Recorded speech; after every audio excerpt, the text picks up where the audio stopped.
جب بیت اللہ کو بنایا تو عام دستور ہے کہ مزدوری کرنے پر مزدور کو اجرت ملتی ہے. تو رب کریم نے بھی فرمایا کہ میرے ابراہیم علیہ السلام آپ نے میرا گھر بنایا ہے، اب آپ مجھ سے مانگیں جو مانگتے ہیں. تو ابراہیم علیہ السلام نے اس وقت دعا مانگی. دعا مانگنے والے ابراہیم خلیل اللہ، آمین کہنے والے اسماعیل ذبیح اللہ. جو عمارت بنائی اس کا نام بیت اللہ. جس کتاب میں واقعہ ذکر ہوا اس کا نام کلام اللہ.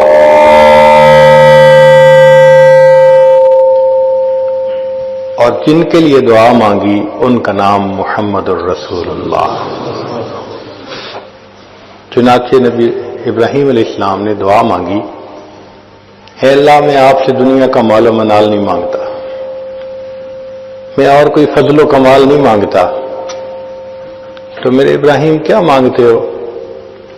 اللہ میں آپ سے وہ نعمت مانگتا ہوں جو آپ کے خزانے میں بھی ایک ہی ہے. میرے ابراہیم علیہ السلام وہ کون سی نعمت؟ اے اللہ میں آپ سے آمنہ کا لال مانگتا ہوں. چنانچہ نبی علیہ السلام نے فرمایا کہ میں اس دنیا میں ابراہیم علیہ السلام کی دعا کی قبولیت بن کر آیا ہوں. تو ابراہیم علیہ السلام نے دعا مانگی، اللہ رب العزت نے نبی علیہ السلام کو بھیج دیا. جب نبی علیہ السلام کی ولادت مبارکہ ہونی تھی تو آپ کے 3 اقربا پر آزمائشیں آئیں. سب سے پہلے دادا پر آزمائش آئی. انعام ملنا تھا نا، تو انعام سے پہلے آزمائش ضروری. دادا ان کا نام شیبہ تھا، والد فوت ہو گئے تھے، تو ان کی والدہ ان کو لے کر مدینہ طیبہ آ گئی تھیں. والدہ کا نام سلمہ تھا، وہ اپنے میکے آ گئی تھیں.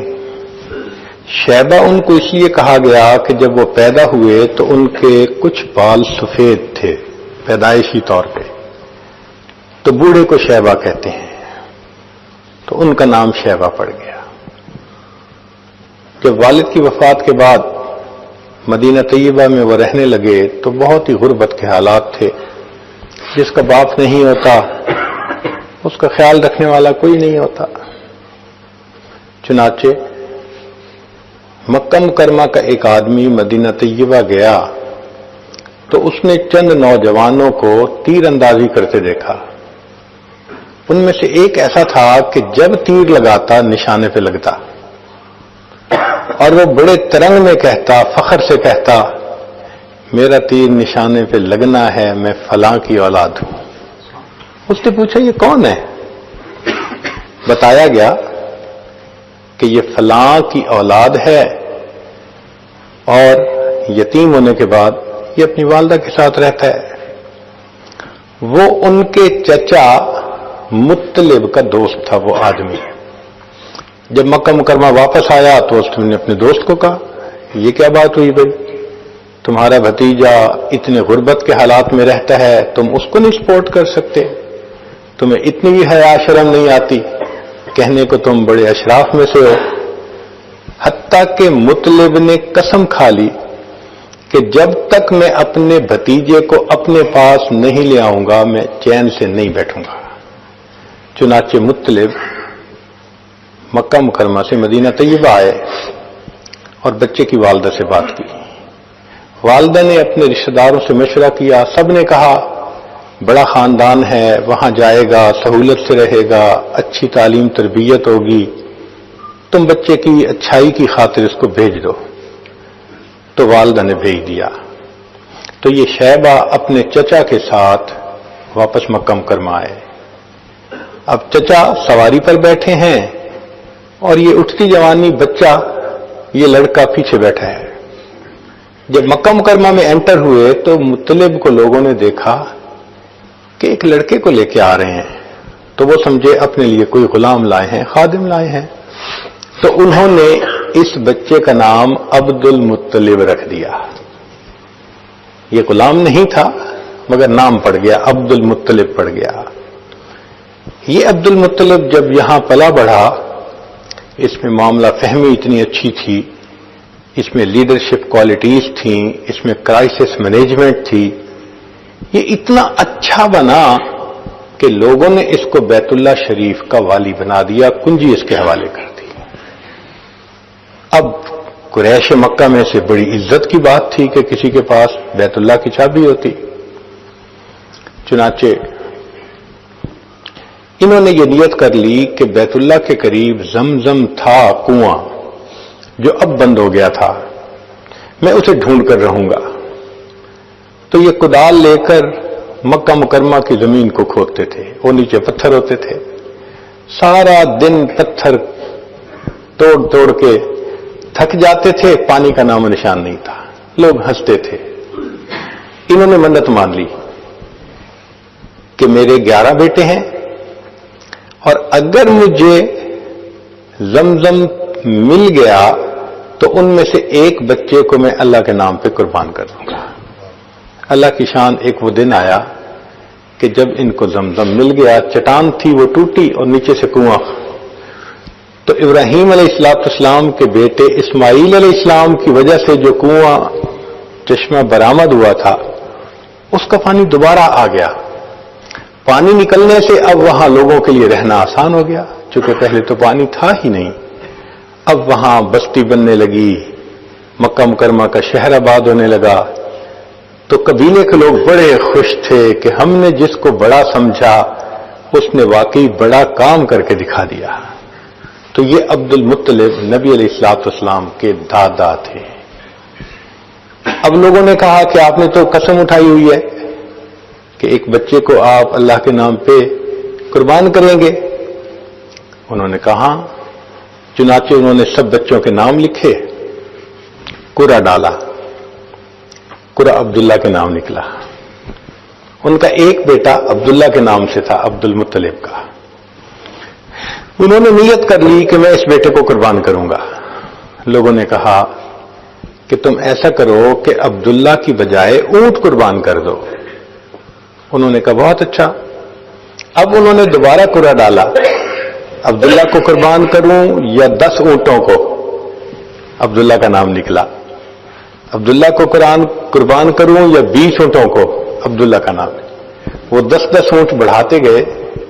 جب انہوں نے 100 اونٹ قربان کرنے کی نیت کی تو قرہ اونٹوں کے نام نکل آیا۔ چنانچہ انہوں نے عبداللہ کی بجائے 100 اونٹوں کو قربان کر کے اپنی اس نظر کو پورا کر دیا۔ یہ عبداللہ وہ تھے، اتنے خوبصورت تھے کہ جو دیکھتا تھا وہ ان سے محبت کرتا تھا، حتیٰ کہ ان کے والد گرامی نے ان کی شادی کا پروگرام بنایا تو وہ مدینہ طیبہ گئے۔ راستے میں ایک جگہ ٹھہرے تو ایک عورت تھی جس کا نام تھا فاطمہ۔ اس نے عبداللہ کا چہرہ دیکھا تو وہ اپنا دل دے بیٹھی۔ اس نے پیغام بھیجا کہ آپ مجھ سے نکاح کر لیجئے۔ تو عبداللہ نے جواب دیا، حضرت عبداللہ نے جواب دیا کہ وہ تو میرے والد صاحب کا اختیار ہے، جہاں چاہیں گے کر دیں گے۔ اس نے پھر پیغام بھیجا، اگر نکاح نہیں کر سکتے تو مجھے اپنے پاس بلا لیں، میں آپ کے ساتھ رہنا چاہتی ہوں، آپ سے ملنا چاہتی ہوں۔ تو حضرت عبداللہ نے جواب دیا، میں کوئی ایسا کام نہیں کر سکتا جس سے کہ میرے خاندان کی عزت پر دھبا لگے۔ اس وقت اسلام نہیں آیا تھا، مگر دستور یہ ہے کہ جن پشتوں سے انبیاء نے پیدا ہونا ہوتا ہے اللہ ان کو پاک دامنی کی زندگی عطا فرماتے ہیں۔ چنانچہ حضرت عبداللہ مدینہ طیبہ آئے۔ وہاں ایک قبیلہ تھا بنو زہرہ، وہاں کی ایک لڑکی تھی جس کا نام تھا آمنہ، بہت سیرت اور صورت کے اعتبار سے اچھی تھی۔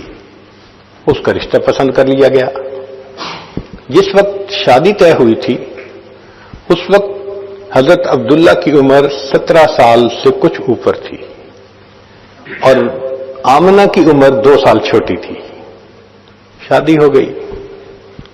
شادی ہونے کے بعد اللہ کی شان کے آمنا امید سے ہو گئی۔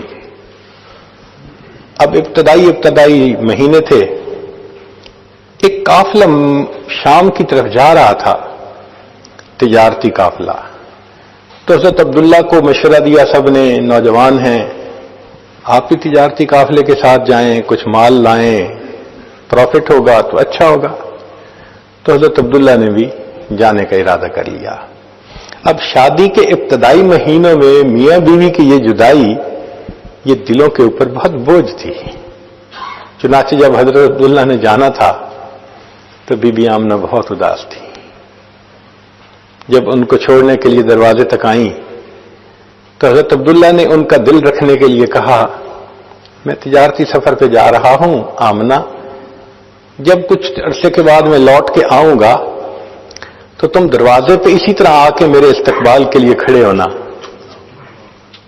بی بی آمنہ نے وعدہ کر لیا، آپ آئیں گے میں دروازے پہ آپ کے استقبال کروں گی۔ یہ کہہ کے حضرت عبداللہ چلے گئے۔ اللہ کی شان کے شام سے وہ تجارتی قافلہ سامان تجارت لے کر آیا۔ جب واپسی راستے میں آ رہا تھا تو حضرت عبداللہ کو بخار ہو گیا۔ بخار کی وجہ سے طبیعت میں اتنی نقاہت ہو گئی کہ سفر کرنا مشکل۔ مدینہ طیبہ راستے میں پڑتا تھا۔ جب مدینہ طیبہ میں سسرال والوں نے دیکھا کہ بچہ اتنا کمزور ہو گیا تو انہوں نے کہا، بھائی اس حالت میں سفر مناسب نہیں، ان کو ہمارے پاس چھوڑ دو، صحت اچھی ہو گئی تو پھر بعد میں آ جائیں گے۔ چنانچہ تجارتی قافلہ چلا گیا۔ اب جس دن تجارتی قافلہ مکہ مکرمہ میں پہنچا تو مکہ مکرمہ کے ہر گھر کے اندر خوشیاں منائی جا رہی تھی۔ عورتوں نے اپنے گھر صاف کیے تھے، بچوں کو نہلایا تھا، خود اچھے کپڑے پہنے تھے کہ اپنے خاوندوں کا وہ استقبال کریں گے۔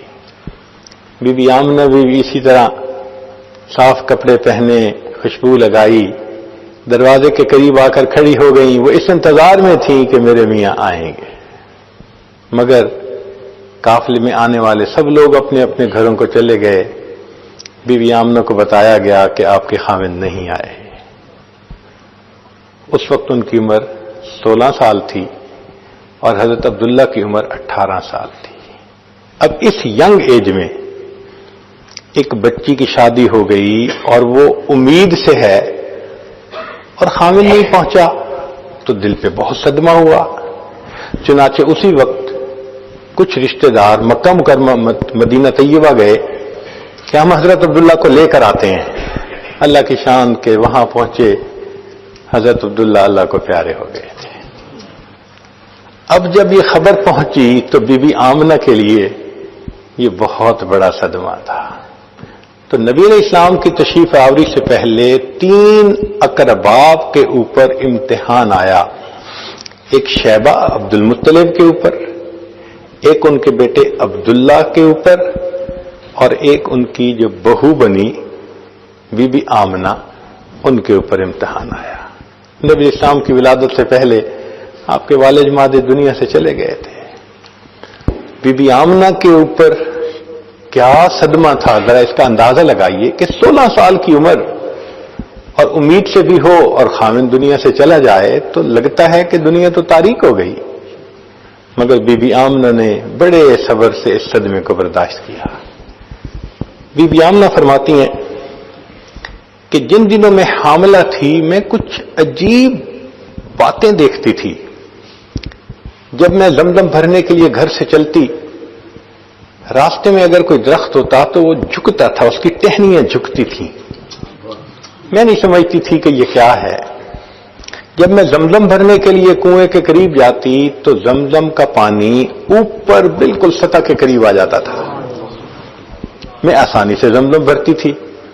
میرے ساتھ والی لڑکیاں وہ مجھے کھڑا رکھتی تھیں کہ آمنہ تم چلی جاؤ گی، پانی نیچے ہو جائے گا، ذرا کھڑی رہو، ہم آسانی سے پانی بھر لیں۔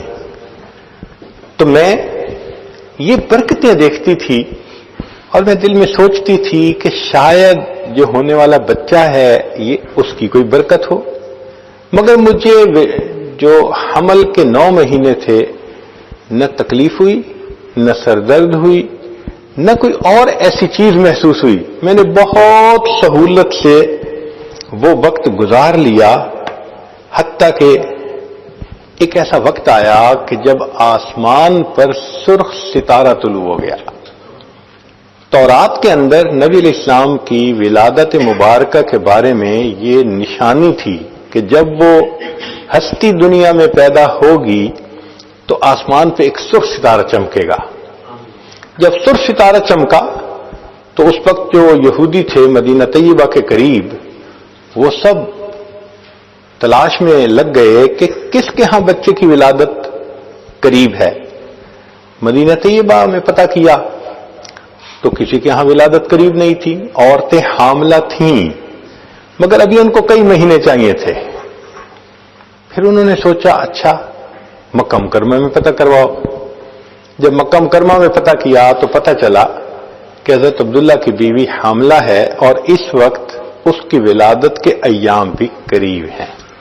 تو حیران تھے کہ یہ کیسے خوشخبری پوری ہوگی.